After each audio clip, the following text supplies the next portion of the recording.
Welcome to the Monocle Banking Podcast. As always, I'm your host, Michael Avery, coming to you at a moment when I think most CEOs are trying to make strategic decisions in a world that just refuses to sit still. We've got the big theme, obviously, artificial intelligence, which seems to be rewriting business models faster than boards can approve them. The geopolitics feels less like the rules-based order that we've become used to, and more like a highly transactional game of the art of the deal. And I think leadership itself, the craft of deciding, of allocating capital under uncertainty, is being tested in a way that we haven't seen, certainly in a generation. Well, today I'm joined by someone who has spent his career helping leaders make sense of this kind of complexity. Professor David Bach is president of IMD Business School and Nestle Professor of Strategy and Political Economy. He's a former dean at Yale, an award-winning thinker on non-market strategy, and now the architect of IMD's push into Africa with the new innovation hub in Cape Town. And we're going to unpack how CEOs are really approaching AI, not the PR versions, but the boardroom anxieties and the strategic rewiring beneath that. We'll also explore what leadership looks like in an era of opaque knowledge and algorithmic decision-making. And we'll talk about geopolitics, from Trump's retreat from multilateralism to this new fault lines, I should say, that are shaping globalization. So it's going to be a wide-ranging, provocative, and deeply practical hour. Settle in and let's get into it. David, welcome. Great to have you on the podcast. You spent your career helping leaders navigate what you once called the end of globalization. And now this was long before Trump took a wrecking ball to the post-war multilateral order. Now we've layered generative AI, this exponential technology, on top of an already fragile geopolitics. When you look at the world CEOs are operating in today, what feels structurally different to you versus, say, the pre-2016 era? Well, thanks so much, Michael, for having me. And your introduction captured just the extent of the turbulence that leaders are dealing with. You could almost flip it around and say, what is still the same? Because so much has changed indeed. And I do think that what makes this moment so uniquely challenging for a lot of leaders is that we have the interaction of these different trends, right? You talked about geopolitics, you talked about AI and rapid technological change. We have the ongoing climate crisis and its implications, not just for our ecosystem, but also for people affected by droughts. And all of these forces are interacting with one another. Just take geopolitics and AI. There, leaders are not just wrestling with how can these technologies drive productivity, but also we're beginning to see the divergence of tech stacks between, say, China and the US. And so companies are dealing with the opportunities and challenges posed by technology in an environment in which technology itself is not neutral and is very much at the heart of these geopolitical tensions. I think very important point that, because picking an AI stack is no longer just a technical or a commercial choice. It's very much a geopolitical one. It feels like there's this great sorting going on. It's the kind of US versus China, open versus closed ecosystems, data localization rules. There really does feel to be an epochal change. Are CEOs sophisticated enough about the political economy of AI, or are we walking into a new form of digital non-alignment without quite realizing it? Yeah, so I think that the challenge that so many CEOs have, certainly in the West, I'd be curious what your perspective is on CEOs based here on the continent, is most of their careers has been a story of globalization being a one-way street, macroeconomics becoming increasingly stable, cost of capital is going down, inflation is going down. There's certain things that you take for granted, Western technology leadership, US defense guarantees for its allies. And basically all of that has changed over the last 6, 7 years. And many CEOs just don't have a playbook for this. Now, a generation ago, there was a level of turbulence that perhaps was not exactly like this one, but the world has not always been the way it was, say, between the period of 1991 and 2015. So there's certainly been a lot of turbulence in the past. So CEOs are basically rediscovering some of the tools that their predecessors were using. And those tools include, for example, not making decisions strictly on the basis of efficiency, but rather around resilience, thinking about the politics when making decisions. And it's a different way of allocating capital, of making decisions about technology. And in your conversation with Gideon Rachman recently, I mean, he framed Trump as the US turning on the very system it created after World War II. Given what we're seeing with the second Trump term, we've seen kind of an art of a deal type approach to tariffs. It certainly from Liberation Day felt like the tariffs were going to be a lot more severe than ultimately they are as we sit here today. It's a much more transactional bilateralism, a lot less respect for multilateral rules. Yet we've got a G20 here, it's going on. We've got COP30, it's going on regardless. What does that concretely mean for CEOs who've grown up assuming relatively open trade and capital flows? So you're absolutely right. I mean, the Trump administration and then President Trump personally, really, in record time, has dismantled some of the core pillars of the rules-based international order. Now, let's be clear, it's not like everything was, great and robust a year ago and suddenly it's come apart. I mean, Yeah. multilateral trade deals have very much been a thing of the past. We've seen the shift to bilateralism. We've seen the weaponization of the global economy. Just think about the sanctions imposed on Russia after the invasion of Ukraine, the way, for example, Russian banks got cut off from the SWIFT banking system, right? So we've seen export controls when it comes to critical technologies, both by the first Trump administration and the Biden administration. So it's not like we've been in a neoliberal happy land until about a year ago and everything has suddenly changed. But I think the weaponization of tariffs in particular is certainly new. You're right that the tariffs now are settling in at a level quite a bit below quote unquote liberation day, but they're still the highest in about a century if you look at the US. So it's a fundamental shift away from US efforts over decades, bipartisan efforts to find ways of reducing barriers to trade. And of course, with that has come a further weakening of multilateral institutions, the US pulling out of multiple UN institutions, effectively sidelining the WTO and ignoring it, NATO being weakened in a new way, if you think about the security context in the US and Western Europe in particular. At the same time, as you're saying, many of these forums, of course, continue to operate. So the question is, will the rest of the world in particular keep up some resemblance of collaboration? The way I tend to think of this is the Paris Accord model. The US has now twice pulled out of the Paris Accord, and the rest of the world has continued to remain committed to decarbonizing the global economy. Of course, it's much harder when the world's largest economy is not a part of it, but collaboration is possible. And so it'll be very interesting to see whether in a number of areas, including the climate, but also trade, other countries can continue to make progress even when the US is at the sidelines.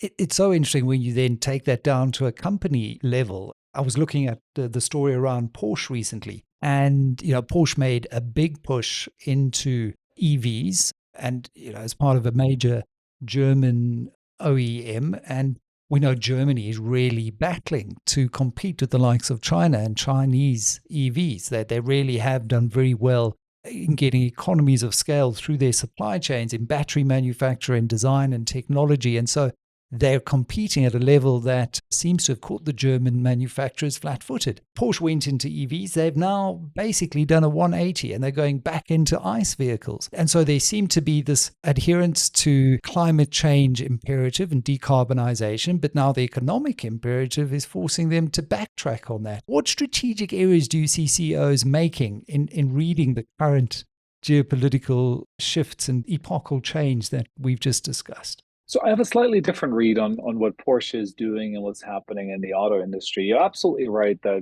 European and also the US car makers, with Tesla, of course, being the notable exception, have been on the back foot when it comes to the EV revolution. For the German car makers in particular, the initial strategy basically emphasized what they've always known how to do best, which is, great design of cars, the bodies, the suspensions, and all of this. And there was no appreciation or insufficient appreciation that the two key things that matter in EV are the battery and the software.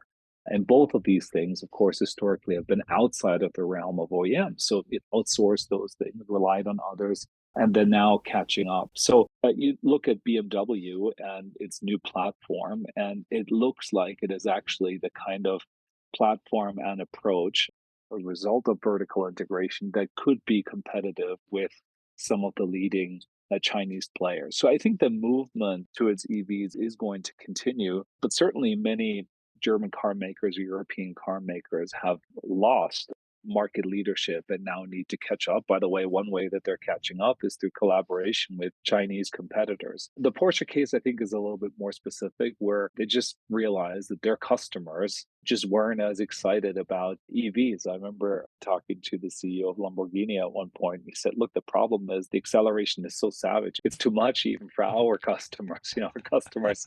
And he also, clarified something, which is, how little these cars actually get driven. So the climate impact actually is surprisingly little, because for most people, it's not their first car. So for me, the Porsche story is much more about what are our customers looking for, but it's still unfolding against a backdrop where the entire auto industry knows that the future is going to be electric and the transition is going to happen, but it's going to happen more slowly than it seemed the case just a couple of years ago. And everybody recognizes that it's much harder because the Chinese manufacturers are so far ahead.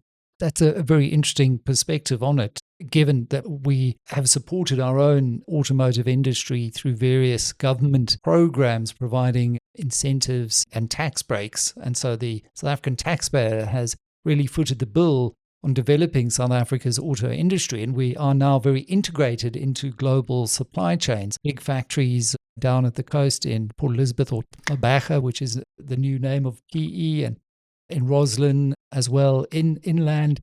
And I think we're looking at this thinking, where should South Africa now position itself as the world shifts? How quickly is it going to shift?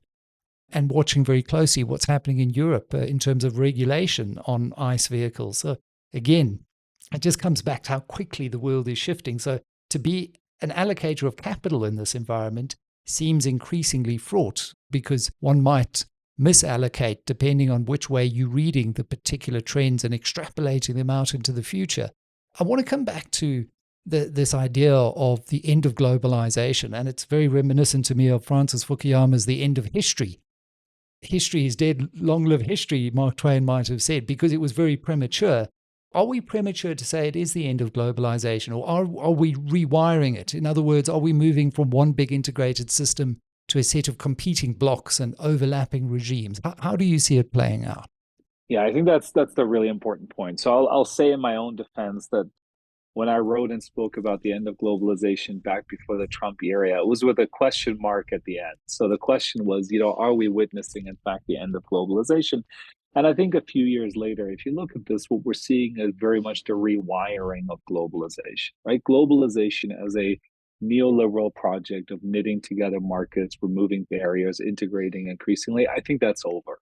And I think it's over for the foreseeable future, which is why it's so important that businesses and leaders are adapting, including with the way they allocate capital. And we can come back to that. But of course, what hasn't changed is that the physical cost of moving goods has continued to decline pretty dramatically, right? Container shipping hasn't gone away. More importantly, the cost of moving digital goods and services around the world has declined. It's essentially zero, right? And so, there is still, of course, an ability to operate globally. The whole world can be a competitive playing field. But I think what has changed is that, if I oversimplify, in the past, a lot of CEOs and leaders were able to think about the economics first. Where is the biggest consumer market? Where can I source most cheaply? Where can I leverage my competitive advantage most effectively? And then they dealt with the politics if there were some local politics. I think now it's the other way around. You start with the politics, right? What are the key regions? What are the political interests in those regions? What are the alliances between the country where we're based and other countries that we have to be mindful of? If we're operating in these different areas, how do we adapt to local or regional political priorities? And the economics come after that, right? Then you think about, can you make it happen, and how do you make it happen in the most effective way? So I think that's the sort of reconfiguration of globalization that we're experiencing. It's this flip from economics first to politics first when making decisions about where and how to play globally. I think that's a great framework through which to now view how you make those decisions around capital, M&A, And we've seen it from TSMC in Taiwan, Russian gas in Europe. We've seen how the geopolitics can abruptly reprice entire supply chains. Against that backdrop of maybe blocks and big power rivalry, how do you think Africa features in the strategic calculations of global CEOs? Is Africa still seen mainly as a market of the future? Or is its role in critical minerals and its demographics and even data now starting to change that calculus? Well, to some extent, that depends very much on Africa and how Africa can seize this moment. So clearly, if you just zoom out, because there's certain mega trends that aren't going to change. Africa is absolutely pivotal for the future of the world and the global economy. If you look at where youth is, where demography is favorable, it's primarily here on the continent. You look at resources, Africa is incredibly rich, particularly when it comes to critical minerals, as you alluded to, arable land, another area where Africa is pivotal. And so clearly Africa now finds itself very much in the middle of great power competition, primarily between the US and China and their respective allies.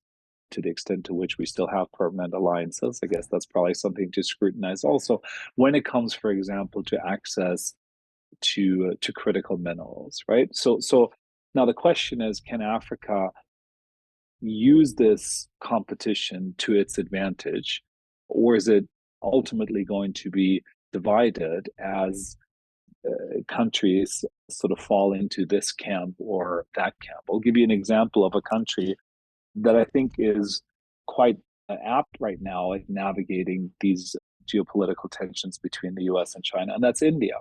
India, of course, has the benefit that it is, a large, unified country, largest population in the world.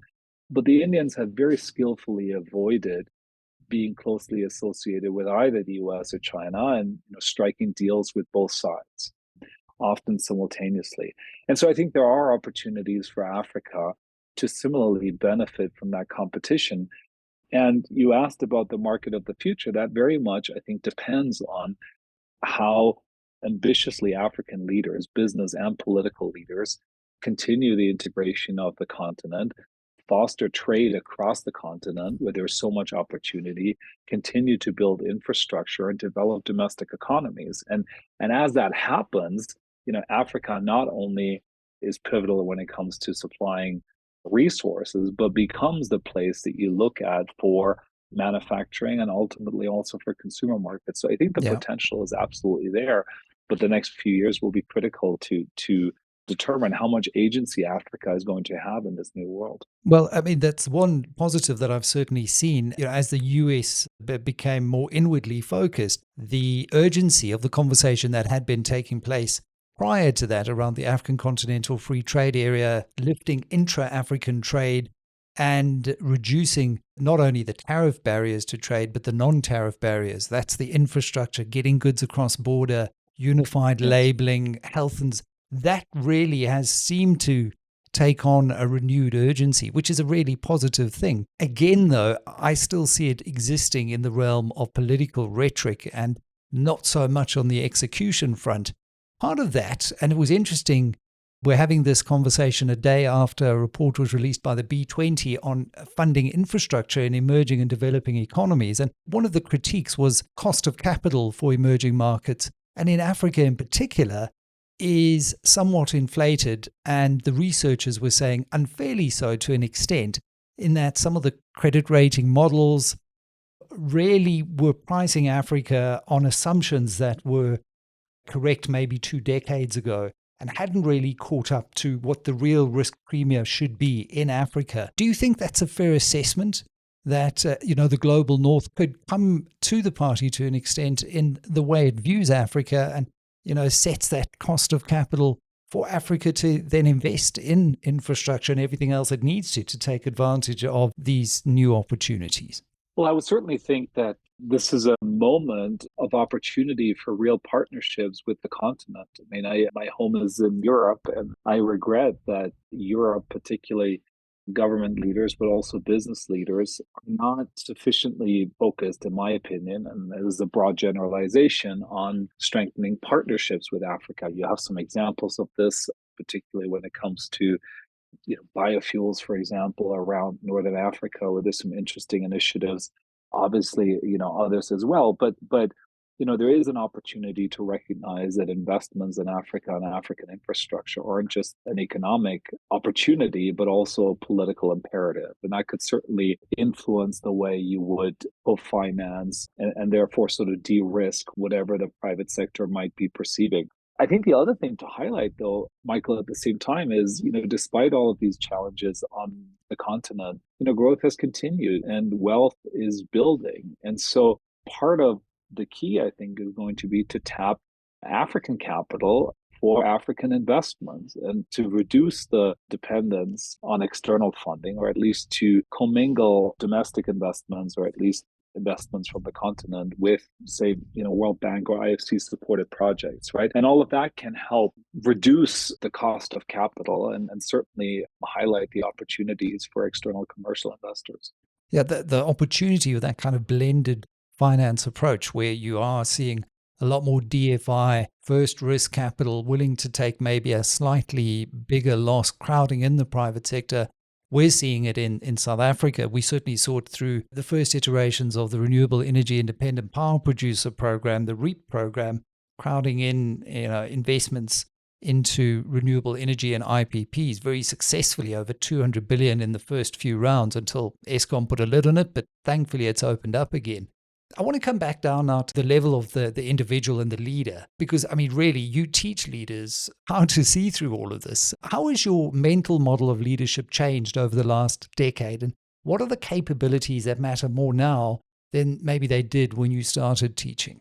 Clearly, this is a world that requires leaders to be agile and to make sure that they can build agile organizations. It's almost a cliche to say, the only thing that's constant is change, but it is really something that we're seeing very clearly, right? From Brexit to Trump to the pandemic to Russia's invasion of Ukraine, the horrible conflict in Gaza, ongoing conflicts here on the continent and elsewhere. Now, the second Trump administration, the acceleration of the competition over AI, the sort of potential of AI, it's a lot. And so you have to build this muscle to be able to pivot your organization and adapt to new environments relatively quickly.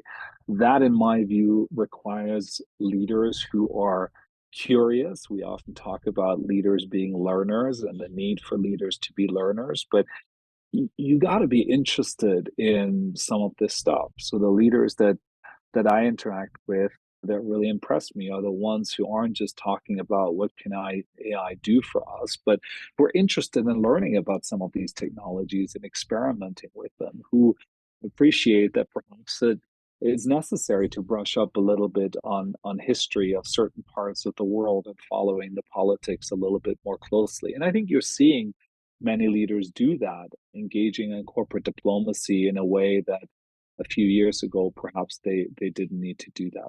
So agility, learning, and curiosity, certainly important. I think they've always been important, but they've become particularly pivotal.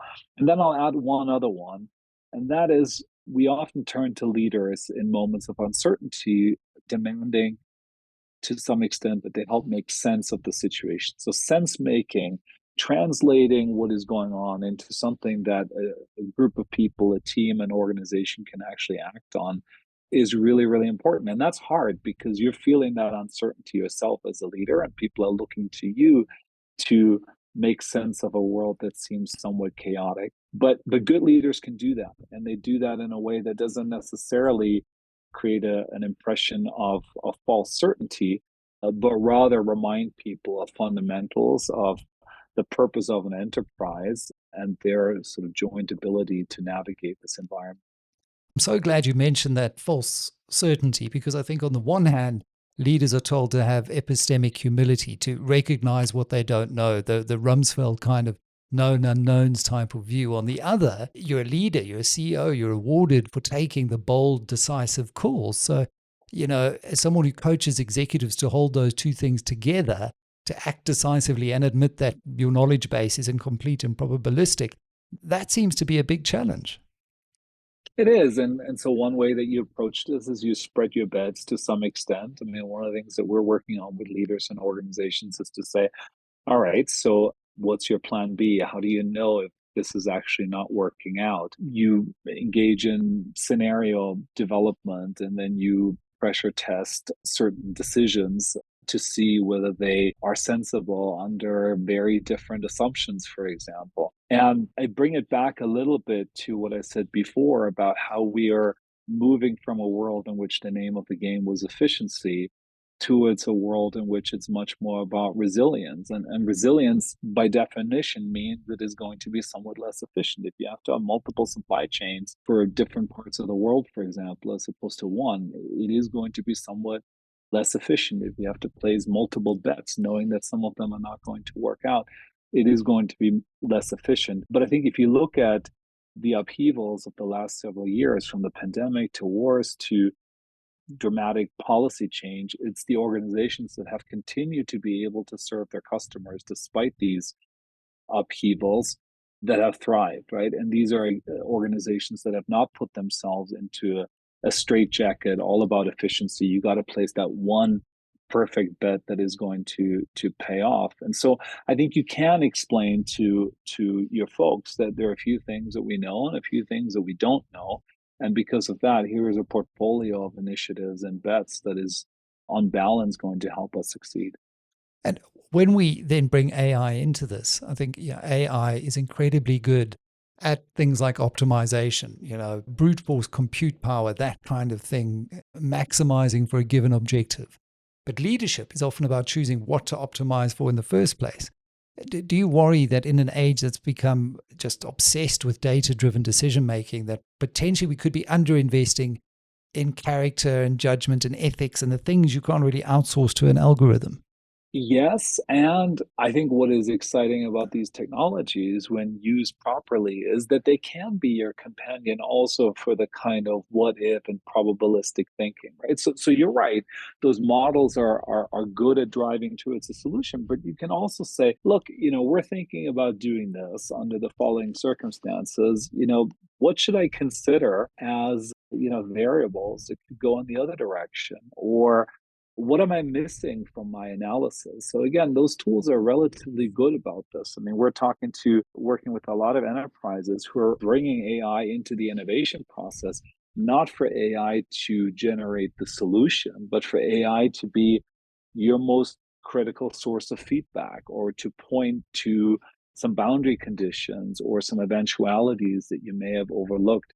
So I really believe that these technologies, their impact is going to depend very much on how leaders end up employing those technologies. If you end up being lazy intellectually and no longer curious, and you just let the technology drive the answers for you, I don't think you're going to end up in a good place. But if you think about the possibility of having a hyper smart, quite cordial and always available sparring partner by Yeah. your side or at the side of your team, you can actually get to better outcomes as a result.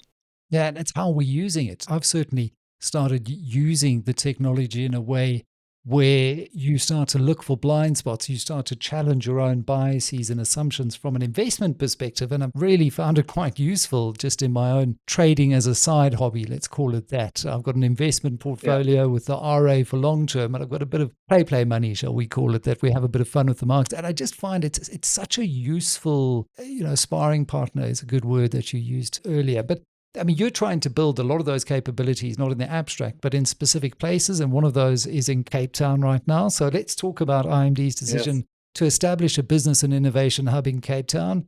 You could have gone to a dozen other cities. What was the strategic logic? And don't tell me it's just the weather and the mountain. Well, the weather is certainly beautiful. I was there yesterday, and it's just such an incredible place. No, there were a couple of different reasons. We're a globally operating business school, but we're a fairly small school. We have about 500 members in our community between faculty and staff. Operating from Lausanne, Switzerland, we have a hub also in Singapore and one in Shenzhen. And clearly, developing learning innovations, digital tools, is incredibly important for us. So AI for us is not just something that we teach about, but we teach with AI and we build solutions and so on. And as we were thinking about where can we connect with talent that can help us build some of these capabilities, we decided that Cape Town was a really good place. A number of us had experience working with really innovative edtech companies in South Africa, particularly in Cape Town, sort of in the late 20 teens. And so we began exploring, and it's been an amazing success. So we started this about 2.5 years ago. We now have 50 colleagues working in Cape Town. So about 10% of our community is now based in Cape Town. And the reason why this is working so well is, first of all, incredibly talented people, programmers, graphic designers, web developers, and others. Second reason is a lot of alignment with our mission and our purpose.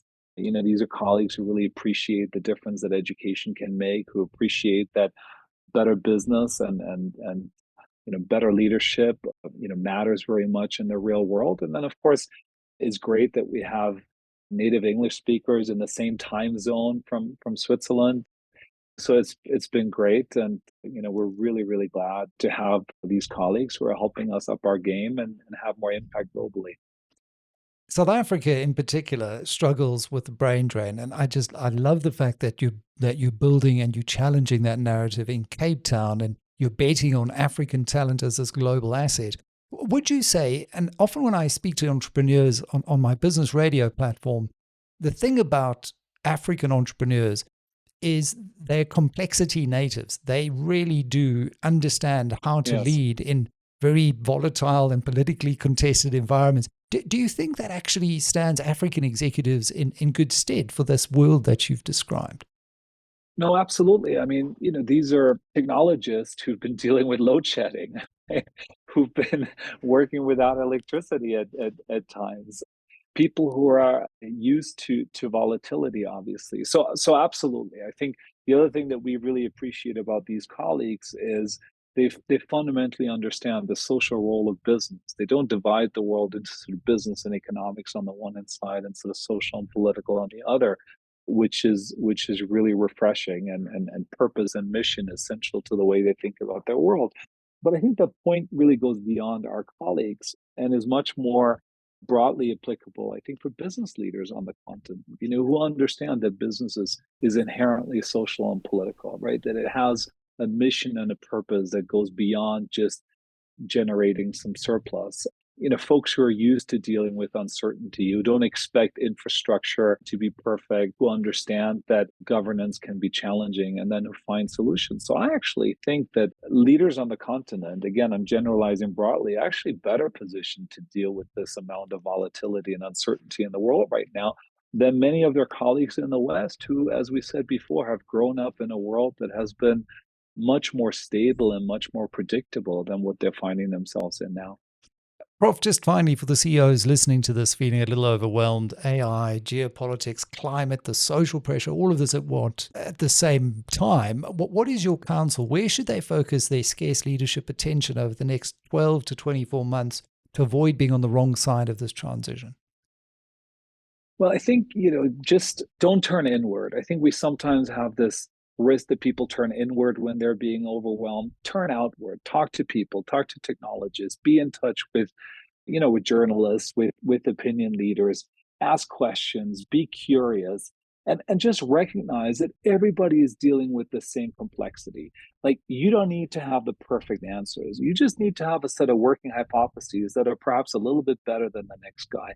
You don't need to be as efficient as you may have been in the past. You just need to be better at serving your customers than the competition. And if you actually level set around this and bring down your expectations a little bit and understand that everybody is dealing with the same challenges, and that therefore you need to be outgoing, be connected, continue to learn and remain agile, I think you'll be okay.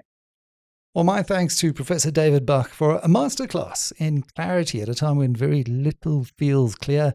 If there's a golden thread running through all of this, I think it's that leadership today isn't about having perfect information. It's about cultivating that judgment when the map is certainly a little clear and out of focus, and we know the models are probabilistic and the politics are anything but predictable. And perhaps that's why IMD is planting a flag in Africa, because making your way through complexity really isn't a theoretical exercise here. It's our daily lived experience and increasingly, I think, a global comparative advantage. If you've enjoyed today's conversation, share it with colleagues, board members, or that one friend who forwards you every AI piece on WhatsApp. Yes, you, David. And as always, you'll find more episodes of the Monocle Banking Podcast wherever you get your audio. I'm Michael Avery. Until next time, stay curious.